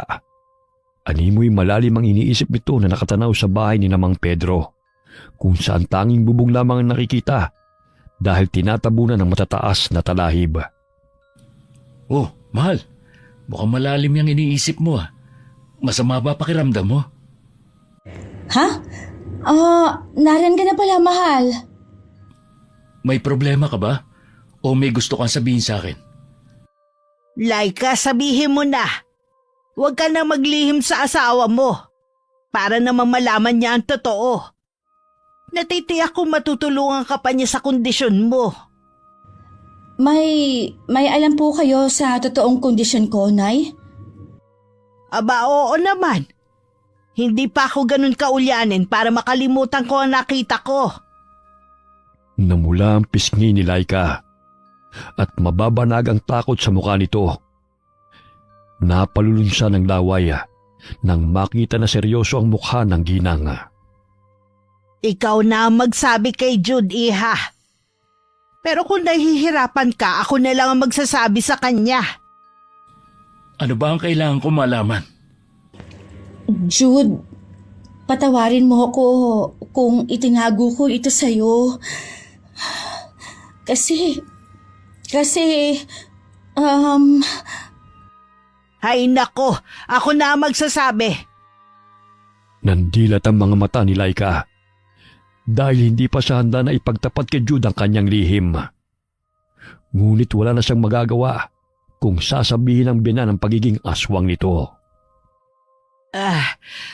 Jude anak, gusto kong sabihin sa'yo na masela ng kondisyon ni Laika. Dumurugo ang ilong niya. Ilang araw na. Siguro kailangan mo siyang samahan muli sa doktor. Baka mapano pa sila ng apo ko. Oh, bakit hindi mo agad sinabi sa akin to, mahal? Kailan pa to? Nay, seryoso po ba kayo na yan lang ang sasabihin mo kay Jude? Bakit iha? May iniinda ka pa bang sakit maliban sa pagdurugo ng ilong mo? Wala naman po, Nay. Akala ko kasi kung ano na. Wari na bunutan ng tinik sa dibdib si Laika nang marinig ang sinabi ng biyanana. Akala nito'y mabibisto na ng mag-ina na isa siyang aswang. Mahal, kailan ka pa ba nagkaganyan? Bakit hindi mo sa akin sinabi agad? Ang sabi ng doktor, dala lang daw ito ng pagbubuntis ko. Tsaka sinabi ko na sa kanya, At binigyan naman ako ng bitamina, kaya't hindi na napapadalas ang pagdurugo ng ilong ko. Minsan na lang, may allergy rin kasi ako. Naging sanhi rin ang sipon sa pagdugo ng ilong. Pagsisinungaling ni Laika sa asawa. Nanginginig ang buo nitong katawan. Buong akala niya'y magiging katapusan na niya nung sandaling yon. Hindi ko alam ang gagawin ko kung ipagtabuyan nila ako. Lalo na sa kondisyon ko ngayon. Hindi ko naman gusto maging aswang eh. Sadyang minalas lang ako dahil nanggaling ako sa angkan ng mga aswang. Tahimik ka na naman. Huwag ka na mag-isip ng kung ano-ano. Sabihin mo lang sa amin ni nanay kapag masama ang pakiramdam mo, mahal. Hindi pwedeng itago mo lang yan. Tama si Jude, iha. Pamilya na tayo. Kaya huwag ka na mahiya sa amin. Malapit nang maluto tong adobo. Maya-maya lang makakakain na tayo ng tanghalian. Habang kumakain, ay nakalanghap ng mabahong amoy si Jude. Wari niya'y sumasama ito sa ihip ng hangin. Nay, naaamoy niyo ba yon? Ang alin, anak? Parang patay na daga o nabubulok na laman. Parang wala naman ah. Dito kasi banda umiihip yung hangin may amoy talaga. Nasanay lang siguro ako sa ganong amoy. Mga 3 araw na rin pala akong nakakalimot na magsipilyo. Medyo masakit na nga ang nabubulok kong ngipin Yung bagang ko. Meron talaga, Nay. Tsaka ang layo naman natin sa isa't isa para malanghap ko pa yung hininga mo. Siguro patay na daga o palaka lang. Kaninang umaga kasi habang nagwawalis ako may nakita akong patay na palaka Sinigaan ko kasama ang mga tuyong dahon. Baka marami pang patay na palaka sa paligid. Mamaya hahanapin ko. Nawawala-wala naman ang amoy Sumagi sa isipan ni Laika na maaaring nabubulok na laman ng mga hayop na kanyang inilibing ang sanhi na mabahong amoy. Gabi, napabalikwas ng bangon si Laika nang makaramdam ng pag-init ng katawan. Bagamat hindi siya pwedeng lumabas ng bahay dahil alam niyang alerto ang mga tao sa baryo. Hindi pwede to. Kailangan kong pigilan ang aking sarili dahil ikapapahamak namin ang anak ko kapag nahuli ako ng mga tao. Mahal, may masakit ba sa'yo? Bakit parang balisa ka? Pasensya na, nagising pa kita. Medyo nainitan lang ako. Iinom lang ako ng tubig. Dumito ka na lang sa kwarto. Ako na ang kukuha ng tubig na maiinom mo. Magpahinga ka na lang dyan. Huwag mo na akong alalahanin pa. Tinungo ni Laika ang mesa kung saan naroon ang pitsela. Halos maubos niya yun. Ngunit hindi pa rin siya makontento. Ayos ka lang ba, mahal? Oo. Matulog ka na. Gusto ko lang na umupo. Malikot kasi tong anak mo sinisipa ang tiyan ko. Pinigilan ng babae ang sarili na makasipsip ng sariwang dugo. Subalit tila natutuyot ang kanyang lalamunan at humihilab ang sikmura nito. Sumapit ang kabuwanan ni Laika. Humilab ang kanyang tiyana, kaya't nagpatawag ng tricycle si Jude. Ay, manganganak na si Laika. Lalabas na ang aking apo. Sandali lang, iha, at nagpatawag pa ng tricycle. Pero kung alanganin narito naman si Osalia na magpapaanak sa'yo. Nay, maselan ng kondisyon ni Laika, kaya dapat sa ospital siya dalhin. Alam ko, anak. Pero tinawag ko lang naman si Osalia Baka manganak nang hindi pa nakakarating sa ospital tong si Laika. Kaya mas mainam ng handa tayo. Sige na, isama niyo na siya. Pakidala na rin yung 2 bag, Nay. Tagaktak ang pawis na binuhat ni Jude ang asawa upang isakay sa tricycle. Magkahalong pagkasabik at pagkataranta ang nararamdaman ni Aling Rokita. Kaya imbis na bagang dalhin ito, kaldero ang kanyang binitbit. Nay, aanin mo yung kaldero. Ay, kaldero, aanin kita. Ay, bakit ka ba? Ay, sandali na sa nambag. Bakit kaldero tong hawak ko? Iwanan mo na yung kaldero, Nay. Pakibalikan na lang yung bag. Ano ba naman to? Sandali at kukunin ko ang bag. Mahal, humihilab na talaga ang tiyan ko. Konting tiis na lang, mahal, ha? Gusto na talaga masilayan ng ating anak ang mundo, eh. Jude, ito na. Dala ko na ang bag. Agad na pinaharurot ni Simeon ng tricycle ang sumakay ang ginanga. Habol-habol ang manugang nito ang hininga. Ganon din ang pagsunod niya sa ginagawa nito. Jude, parang hindi ko na talaga kaya. Parang lalabas na talaga. Naku, mahal. Malayo-layo pa tayo. Nako, pumutok na ang panubigan niya. Osalia, pakiusap, tulungan mo ang manugang ko.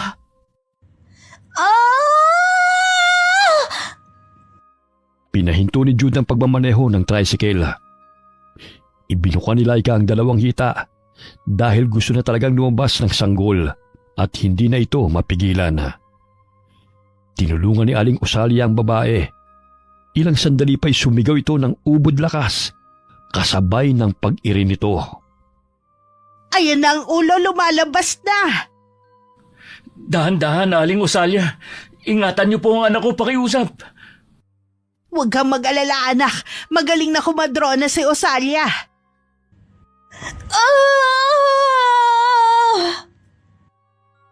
Ayan na, lumabas na siya. Lumabas na ang apo ko. Ito lampin.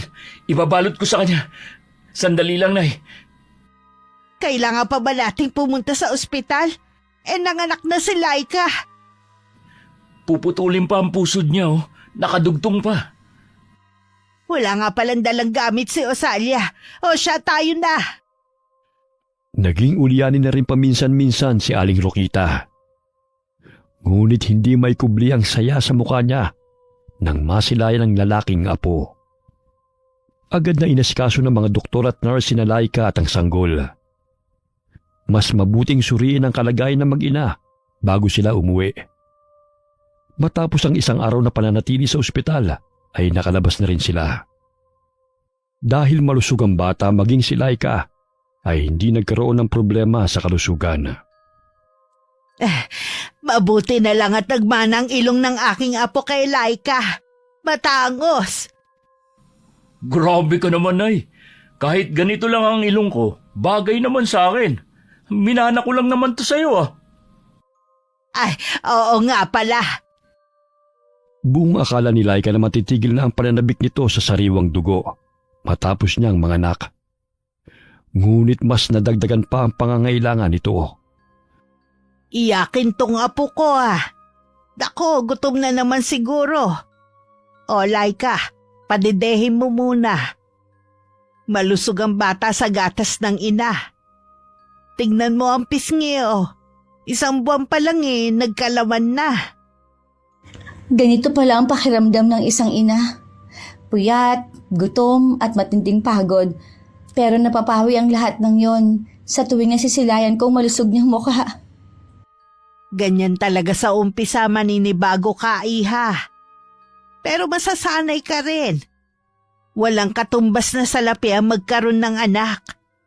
Gabayan niyo lang siya sa paglaki niya para magkaroon ng respeto at malasakit sa kapwa.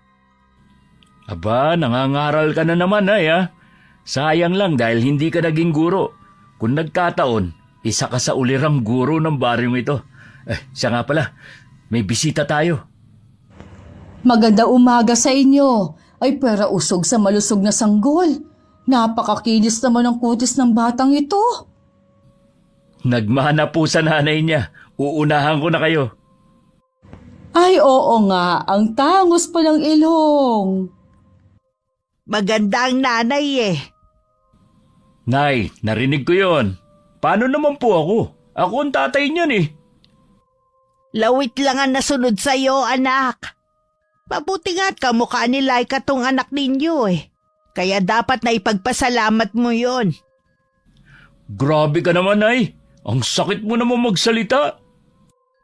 Napuno ng tawanan ng bahay. Ngunit hindi pa rin naalis sa isip ni Laika kung paano makakainom muli ng sariwang dugo. Kinagabihan na, mahimbing na natutulog ang biyanan at ang asawang si Jude. Bumangon siya at napagdesisyonan nitong lumabas ng bahay. Hindi ko na talaga kaya. Para mamamatay ako kapag hindi ako makakainom ng dugo. Lumabas siya ng bahay at tinungo ang babuyan ni Mang Tony. Mahimbing na natutulog ang bantay, kaya't sinakmal niya ang isang baboy. Bago pa man ito makalikha ng ingay, ay humandusay na ito sa loob ng kulungan at agad na dinukot ito ang puso ng baboy. Ang sarap nito, grabe. Ang tagal kong hindi nakainom ng sariwang dugo. Hinila ng babaeng aswang ang baboy at dinala sa kasukalan. Doon ito ipinagpatuloy ang pagsipsip ng sariwang dugo. Kahit papaano'y napawi ang matindi kong pagkauhaw. Kahit minsan lang sa isang buwan. Basta, hindi lang mahinto. Baka mamamatay na ako. Sandali, may mga taong paparating. Sumampa siya sa puno upang hindi siya makita ng mga tao. Naninaw niyang si Mang Tony ang isa sa mga kalalakihan. Galing ang mga ito sa lamay ng kaibigan. Patay, pinailawan pa niya kung saan ko iniwan ng baboy. Naku, sana naman hindi niya makita. Sandali lang mga kasama. Parang may patay na hayop doon, oh. Pakiusap, huwag ka lumapit. Lumayo ka. Naluluhang sambit ng aswang na si Laika sa kanyang isipan. Bagamat hindi nagpatumpik-tumpik na nilapitan ni Mang Tony ang nakitang hayop sa kasukalan. Lintek, baboy ito ah.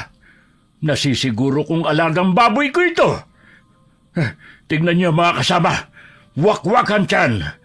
Hindi ako nagkakamali na aswang ang may kagagawan nito. Maghiwa-hiwalay tayo. Natitiyak kong hindi pa nakakalayo ang demonyong yun. Samantala, muling bumangon ng higaan si Aling Rokita. Lumakad na naman ito nang natutulog. Ngunit animoy gising dahil alam niya ang daan. Sa isip niya'y umaga yun at siya'y nangangahoy. Lumakad siya patungong kasukalan hanggang sa makalapit siya sa baboy na nakahandusay sa lupa. Nay, pakiusap bumalik ka sa bahay. Naaaninaw ko silang malapit lang dito.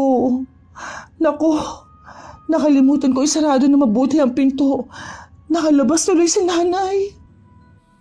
Hoy! Ikaw pala ang pumapatay sa mga alagang hayop namin dito sa baryo. Walang hiya ka, Rokita! Nalimpungatan si Aling Rokita nang marinig ang malakas na boses ng isang lalaki. Kinurap-kurap pa nito ang mga mata bago nagsalita. Tony, ikaw pala. O bakit galit ka na naman? Magmamaang-maangan ka pa, ha? Tignan mo ang alaga kong baboy. Pinatay mo.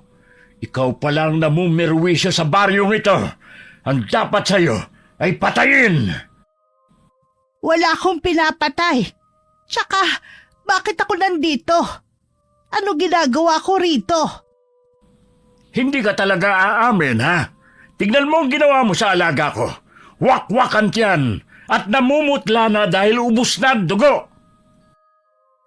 Na paano yan? Sino may kagagawan yan? Lintik ka! Nagkukunwari ka pang walang alam.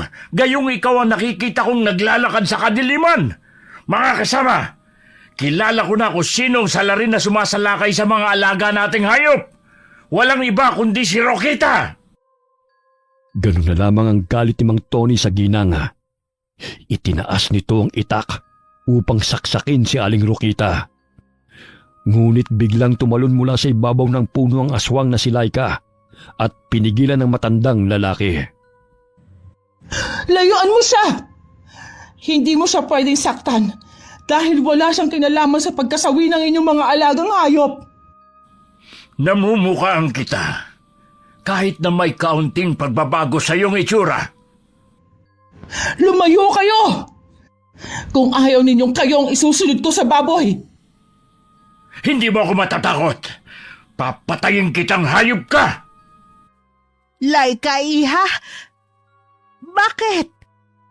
Tony, pakiusap, lubayan mo siya. Ako ang patayin mo. Ako ang pumatay sa mga alagang hayop ninyo sa baryo. Ako ang salarin, hindi siya. Mga buwisit kayo! Mga salot! Tinadyakan ni Mang Tony si Laika. Dahilan na tumilapo ng babaeng aswanga. Hindi ito ganun kalakas kumpara sa ibang aswanga sapagkat tanging dugo lamang ng mga hayop ang iniinom nito. Nagtama ang paningin ng aswang at ni Aling Rokita. Imbis na magalit, ay awa ang naramdaman nito sa manugang. Nay, patawarin ninyo ako. Hindi ko gusto maging ganito. Pero hindi ko mapigilan ang aking sarili. Kahit ano, sino ka pa. Naiintindihan kita, iha. Halika na para makatakas na tayo rito. Saan kayo pupunta? Mga animal kayo! Mga mapagkunwari! Akala mo kung sino ka mabuting tao, Rokita? Yung pala'y may tinatago ka ring lansa sa katawa mo! Maghilay-hilay ka sa pananalita mo. Mabuting at baboy lang ang pinatay, hindi ikaw. Maghihintay pa ba kami na may masasaktan at mamamatay sa baryong ito? Bago yun, ay kayo muna ibabaw namin sa lupa! Nagtulungan sa pagsugod sa magbiyanan ng tatlong kalalakihan. Nagising si Jude dahil sa ingay na narinig. Napansin niyang wala na sa kanyang tabi si Laika. Sumilip din siya sa silid ng ina at wala rin ito roon. Saan kaya sila nagpunta? Anong ingay yung nangyayari sa labas? Lumabas siya ng bahay bit-bit ang sanggol. Habang papalapit sa mga nag-aaway, naninag niya ang ina at asawa na sinusugod ni Mang Tony at ng mga kasamahan nito. Hoy! Itigil niyo yan! Bakit niyo sinusugod ang nanay ko? Aswang na nanay mo! Abay nakipagsabuat ng pasasawa mo! Kailangan nilang pagbayaran ang ginawa nilang kasalanan. Anong pinagsasabi mo? Hindi sila aswang. May sakit si nanay. Naglalakad siya ng tulog at hindi alam ang kanyang ginagawa. Imposibleng maging aswang siya. Isa-isang tinulak ng aswang na si Laika ang tatlong lalaki. Nang hihina man ang katawan ay nagawa nitong sakta ng mga kalaban. Nagkaroon sila ng pagkakataon na makadaan at makalabas ng kasukalan. Namumula pa ang mga mata ni Laika nang lumapit sa kinaroroonan ni Jude. Anong nangyayari sa'yo? Bakit ganyan ang itsura mo? Kailangan nating makalayo rito. Tinutugis kami ni na Tony. Maya-maya dadami na sila. Kukunin ko lang ang importanteng gamit. Mauna na kayong tumakas. Bilisan niyo na. Hindi ka namin iiwan dito. Ako nang kukuha ng ilang mga gamit. Mauna na kayong tumakas. Nay, patawarin po ninyo ako dahil sa akin napasama kayo sa mga tao. Wala na tayong magagawa kundi ang umalis sa lugar na to. Hindi pwedeng maabutan nila tayo. Tsak papatayin ka nila. Kumaripas ng takbo si Jude patungo sa kinaroroonan ng ina at asawa. Bit-bit ni Laika ang isang buwang sanggol na wala pang kamuwang-muwang sa nangyayari. Dumadami na ang mga taong humahabol sa atin. Kailangan natin humingi ng tulong kina Simeon. Hindi ko talaga gustong humantong sa ganito, Nay. Nang dahil sa akin, nadamay pa kayo. Nay, ayos lang ba kayo? Galit na galit ang mga tao. Namumuno pa si Mang Tony sa pagtugis sa atin. Mabutit na kasunod ka, anak. Puntahan natin si Simeon. Natitiyak kong matutulungan tayo ng pinsan mo. Pagdating nila ng bahay nito, malakas na kinalampag nila ang pintuan dahilan na magising si Simeon. Pinagbuksan sila nito at nagulat nang makita sila ng ganun ng ayos. Pakiusap, pinsan. Tulungan mo kami. Hinahabol kami ng mga tao. Mamaya ko na ipapaliwanag sa'yo. Sige na naman, Simeon. Tulungan mo kami. Pinasakay sila ng lalaki sa tricycle. Agad na pinaharurot ito, kaya't hindi naabutan ni Mang Tony ang pamilyang hinahabol. Lintek, nakatakas sila.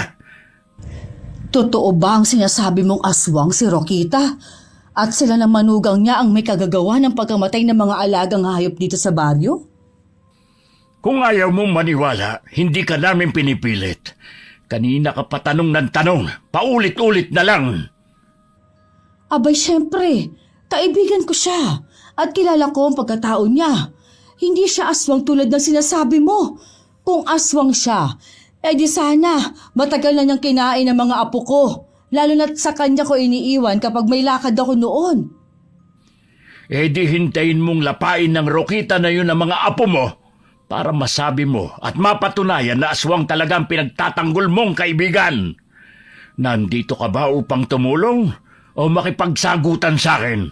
Kitang-kita ng dalawang mata ko na aswang siya. Ipinagtanggol ni Aling Margaret ang kaibigan. Hindi ito makapaniwala sa sinasabi ng matandang lalaki dahil magkasama na silang tumanda ni Aling Rokita sa baryo. Samantala, inihatid ni Simeon ang pamilya ng pinsan sa baryo ng Pulang Bato. Liblib din ang lugar na yon. Konti lamang ang mga taong naninirahan doon. May maliit na kamalig si Simeon na tinutuluyan kapag doon ito pumupunta. Pagmamayari yun ng namayapan nitong kasintahan. Buhat ng mamatay ang pinakamamahal na babae, ay tumanda na itong binata. Pinsan, maraming salamat sa tulong mo. Kung hindi dahil sa'yo, napahamak na kami. Pinagkakalat nilang aswang si nanay. Kilala mo naman ako, Simeon. Ulyanin at makakalimutin lang ako. Pero hindi ako aswang. Alam mo yan. Tahimik na nakayuko lamang si Laika habang tumutulo ang luha. Mahigpit nitong niyakap ang anak at sinisisi ang sarili. Ilang sandali umalis si Simeon at bumalik sa bahay nito. Mahal, huwag ka nang umiyak. Ligtas na tayo. Kasalanan ko ang lahat. Napahamak kayo ng dahil sa akin. Napagkamalan si nanay na isang aswang dahil sa kagagawan ko. Hinusgahan siya ng mga tao sa kanyang sakit. Ngunit ako naman ang totoong pumatay sa mga alaga nilang hayop. Patawarin niyo ako. Hindi ko napigilan ang aking sarili na matakam sa dugo. Inilihim ko sa inyo na nagmula ako sa angkan ng mga aswang. Lumayas ako sa amin dahil gusto kong mamuhay ng payapa. Kaya tanging hayop na lamang ang pinapatay ko dahil ayokong pumatay ng tao. Iha, kagaya ng sinabi ko, hindi magbabago ang pagtingin namin sa iyo. Naging mabuti kang asawa, ina at manugang sa amin. Hindi ka naman pumaslang ng tao kaya naiintindihan ka namin. Basta huwag ka lang maglihim. Hindi niyo po ba ako itatakwil? Bakit ka naman namin itatakwil? Mahal ka namin. Tama si nanay, mahal. Kahit sino ka pa, tanggap ka namin. Siya nga pala, nay. Dala ko ang dahon na pinakuha mo mula sa aparador. Ano ba ito? Buksan mo, anak. Regalo ko sana yan sa aking apo. Bigay ko na rin sa inyo. Matanda na ako. Nasisiguro kung kailangan nyo yan. Pera to, nay. Ang dami naman. Saan kayo kumuha ng ganito kalaking pera? Anak, lahat ng pinapadala mong pera mula pa noon ay iniipon ko. Tsaka hindi ko naman kailangan Lalo na't may pinagkakakitaan naman ako. Nay naman, hindi mo kailangan tipirin ang sarili mo. Basta gamitin nyo yan. Masaya na ako nagkaroon ako ng apo. Mahalin mo tong si Laika, anak, ha? Anong mang mangyari, ipagtanggol mo siya sa lahat ng taong gustong magpahamak sa kanya. Maging sa anak mo. Basta't pumanig ka lang sa kabutihan, ha? Hindi ko naman kinukonsinte na tama ang ginawa ni Laika sa pagpatay sa mga hayop Pero sa kabilang banda, mas pinili niya ang sa palagay niyang tamang gawin. Salamat po, Nanay, sa pagtanggap ninyo sa akin. Natatakot po ako noon na kung malalaman ninyo kung ano talaga ang pagkatao ko, baka palayasin po ninyo ako. Tumahang ka na. Makakasama sa iyo ang labis na pag-iyak. Niyakap ni Jude ang ina at ang asawa. Mahimbing pa rin natutulog ang sanggol. Nilinis ng mga ito ang munting kamalig upang sila'y makapagpahinga. Kinabukasan, naging usap-usapan sa baryo ang tungkol sa pagkamatay ng mga hayop at itinuturo na si Aling Rokita ang salarin. Hindi na nakailam si Simeon kahit na tinatanong siya ng mga tao, lalo na ni Mang Tony, kung may alam siya kung saan naroon sina Aling Rokita. Umiling lamang ito bilang sagot sa katanungan ng matanda. Maging si Aling Margaret ay hindi makapaniwala sa kwentong ipinagkakalat ni Mang Tony. Namuhay ng payapa sina Aling Rokita sa baryo ng Pulang Bato. Nag-alaga sila ng mga manok at nagtanim ng mga gulay upang may makain sa pang-araw-araw. Unti-unting napawi ang pagkatakam ni Laika sa sariwang dugo. Wari nito'y dala lamang yun ng kanyang pagbubuntis at panganganak. Nakayanan na nitong kontrolin ang sarili at ayaw nitong lumaki ang anak at mamuhay bilang isang aswang. Okay, sana po nagustuhan niyo yung ating kwento. Shoutout po tayo sa Deloro family and Gonzaga family. Hi kay Julius Deloro from Happy Autumn Trees. Hi kay Ami Viray from Talim Island, Binangonan, Rizal. Shoutout po sa Diktahan family and Duhay Lungsod family sa Purok 3, Picturan, Sominos, Zamboanga del Sur at Purok 3, Tagulot, Tukuran, Zamboanga del Sur. Shoutout po sa Cuevas and Ferro family from Cavite and Kasiguran. Hi kay Melissa na nakikinig sa atin sa Taipei, Taiwan. Shoutout kay Cheryl Bituin and Ayla Bituin from Doha, Qatar. Hi kay Tiger Che, the Explorer in Hong Kong. Shoutout po sa lahat ng mga kababayan natin sa Israel. Ingat po kayo lagi dyan ha. From Ami, shoutout din po sa Abarquez family, sa mga taga-Toong Tuy, Batangas. Okay, maraming salamat po sa inyong lahat. Kita-kita po ulit tayo sa susunod naming kwento. Lagi po nating tatandaan na mahal po tayo ng ating Panginoon. God bless po sa inyong lahat. Hoy, Rokita!